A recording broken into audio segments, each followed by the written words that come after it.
hear now that if I had the right device and tuned in to the right frequency, I would hear a country song, I'd hear a rock song, I'd hear a classical song, I'd hear a sports podcast, I'd hear a political podcast. That's all in here all the time and everywhere, right now. Okay? Well, you work the same way. The action at a distance thing, where you affect others, the Department of Defense study, where your cells communicate even if they're not in your own body, etc. It works by invisible energy. So your thoughts, emotions, feelings change that energy. That's Dr. Daniel Amen on PBS all the time. Every thought you have changes the energy signals, the energy state, your brain state, stressed or not, your hormones, every thought and emotion changes those. Okay? Man has sent radio waves, invisible energy, thousands of miles on the earth, right? Sometimes you can pick up Australia from here, or pick up the US from Australia if you're doing it right and have the right antenna, and thousands of miles, right? In space, we've sent invisible energy millions of miles to see what's out there. We can't even see that far with the big Hubble telescope. We have to send kind of a ping energy out and then see how long it takes it to come back and how it's been changed with whatever it hit when it gets back. All right?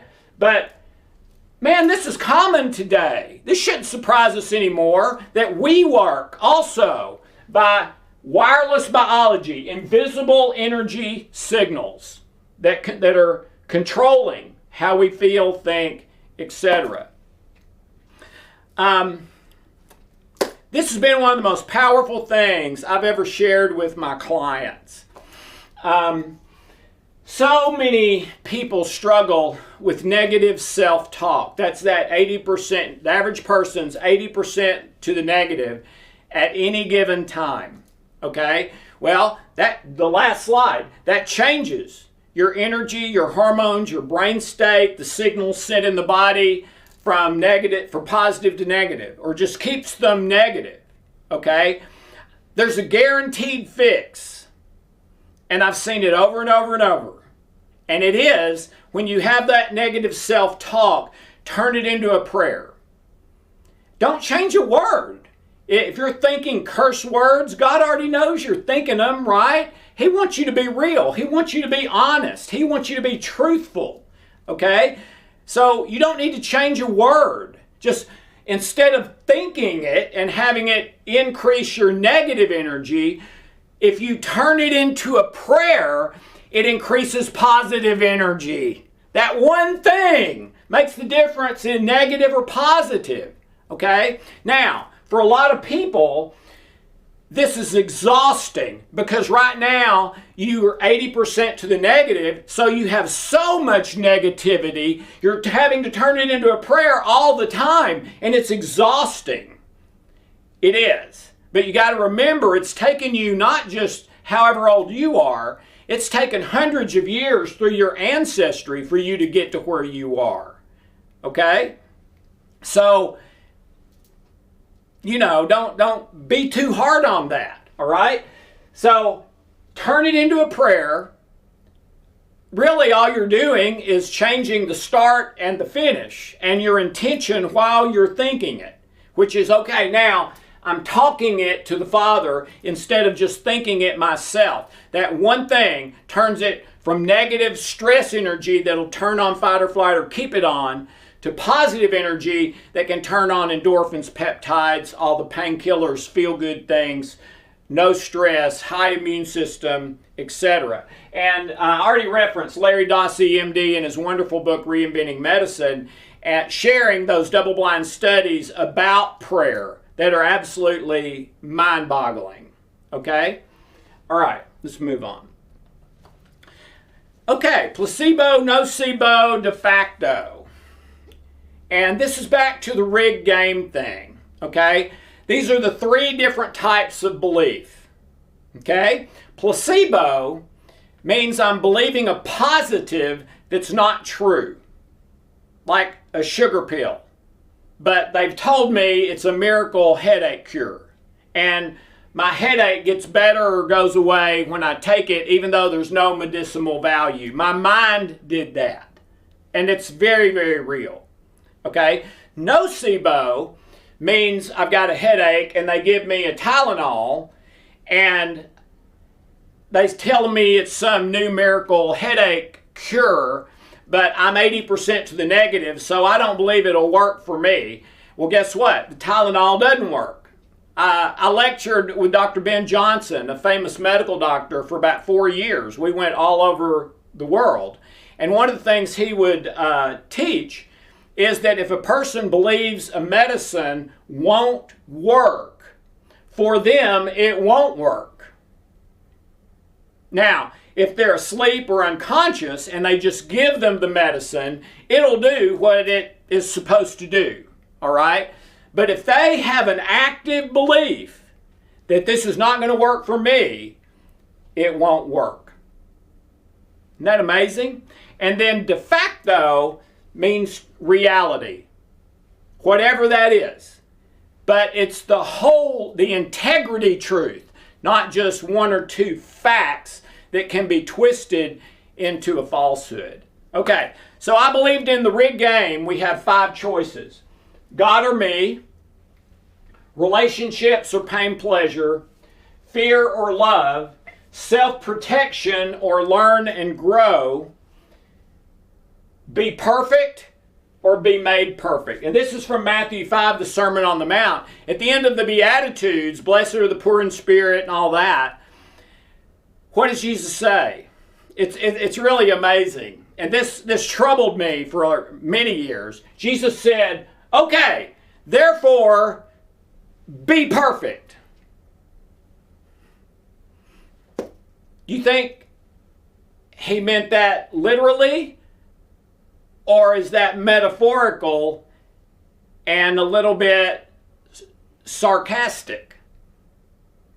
Okay, be perfect. You want to do it on your own. You want to do it yourself without me empowering you, God, without the Holy Spirit doing it in you, receiving the grace of God for whatever needs to happen. Okay, if you don't want to do that, you're determined to do it yourself, okay, go ahead, but the bar is 100% if you're doing it yourself, okay? So have fun with that. Be perfect. No. He makes us perfect when we believe and trust and give our life to Him. So be perfect, which is impossible. I've had so many clients that were perfectionists, and that was the main thing that was keeping them unhealthy. They're trying to control things that aren't under their control, which is almost the definition of stress, all right? You give that up to trusting, surrendering. Doesn't mean you don't do anything. You'll probably work harder than you've ever worked. It's just not on your shoulders. You're just doing what God tells you, but it's His power working through you. He makes you perfect. Innocent, the righteousness of Christ, all of that. Okay? From love A, fake love, to love B, real love. Me, fake love. Pain, pleasure, fake love. Fear, fake love. Self-protection, fake. Trying to be perfect, fake. Real love, God. Relationships, love. Learn and grow. Be made perfect. Chaos to victory. We've talked about chaos. Seems bad, really good. You have to go through it. Romans 7 saved my life. I mean, literally. This was when I was in college and felt like I was so sinful, man, I didn't even have a chance. And then when Hope kicked me out of the house later, that was magnified by about 100 times, okay? And I've always struggled with one sin area more than any of the others, which is not unusual, okay? You probably have one that you struggle with more than the others, Okay, I did too. And it's still the one that I struggle with the most today. Okay? Well, what did the great Apostle Paul, the King of Grace, say about sin versus grace, chaos versus victory? He said, I do not understand my own behavior. Romans 7. What I want to do is not what I do. What I do is what I don't want to do. And I do that over and over and over. Oh, what a wretched man I am. Who will rescue me from this body of death? Okay? And that's really depressing, right? And sounds like me. I bet some of you are saying, yeah, it sounds like me too. Because it sounds like most of my clients. But then what's the next thing Paul says?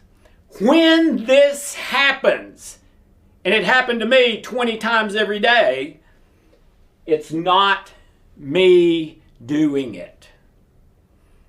Why? How can that be? I remember doing it 60 seconds ago. Back to love A and love B. Because I'm under grace, not law. So he puts it as far as the east is from the west, remembers it no more, gives me the righteousness of Christ. And when he looks at me, he doesn't see my sin. He sees the righteousness of Christ. He sees Jesus. Okay. So grace is what takes the chaos to victory every single time. You probably heard of shock. Someone's in a car accident and the paramedics arrive and the person's out of their car, maybe sitting on the ground, leaning up against their car, and they're not responsive. Okay? And the paramedics come up to him and say, Alex, Alex, Alex, can you hear me? Alex, Alex, my name is whatever, John. You've been in a car accident, but you're okay, and we're going to take care of you. You're in shock. We're going to put a blanket on you. We're going to get you some water and some fluids. You're going to be fine. We're going to take care of you, all right? What is shock? Shock is when the trauma and fear is so high that your unconscious mind shuts your conscious mind off and says, we'll take it from here. This is too dangerous. You might blow it and us end up dead. Okay? So your unconscious reacts, not acts reasonably. It's reacting. Now, the variable there is that was a life-threatening situation. So you're supposed to go into fight or flight in a life-threatening situation. Okay? But let's assume it wasn't. All right?